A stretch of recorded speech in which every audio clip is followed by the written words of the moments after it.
की फरमाइश में गा देती हूँ, बड़ा ट्रेंडिंग चल रहा है। अब जजरे से लभ कैलू ओ करे से परेशानी बा, जजरे से लभ कैलू ओ करे से परेशानी बा, ए सनमई करम तारो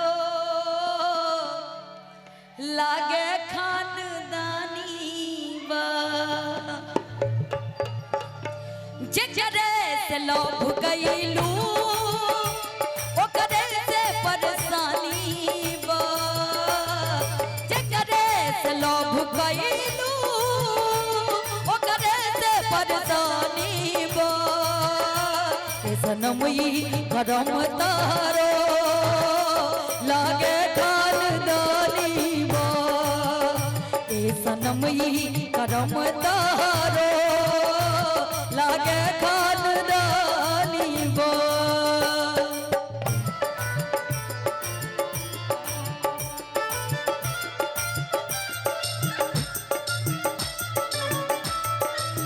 मैं तुझे प्यार को शायद मैं तेरा इंतजार करती हूँ, मैं तुझे कल भी प्यार करती थी,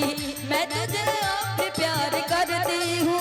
मेरी किस्मत में तू नहीं शायद मैं तेरा इंतजार करती हूँ, मैं तुझे कल भी प्यार करती थी, मैं तुझे अब भी प्यार करती हूँ, ए सनमई करम तारो लागे खानदानी बा, ए सनमई करम तारो लागे खानदानी। आज दूसरा के पीछे लागल बड़ू, आज दूसरा के पीछे पागल बड़ू,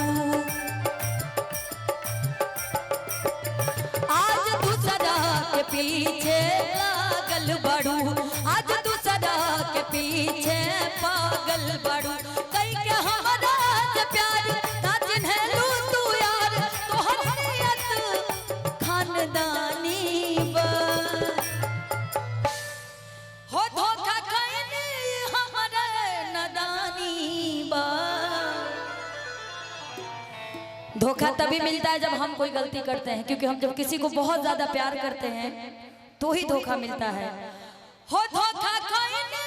हमारे नादानी बा, ए सनमई करम तारो लागे खानदानी बा, ए सनमई करम तारो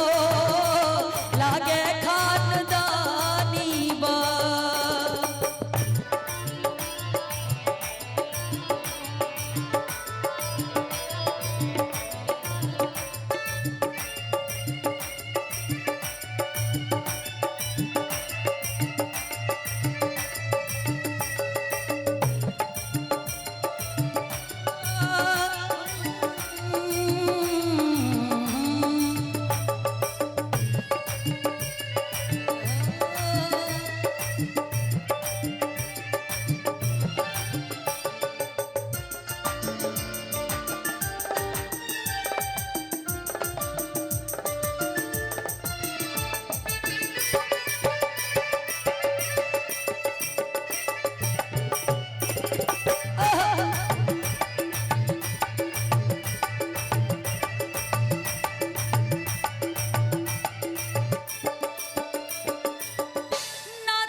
ए सनम ई करम तारो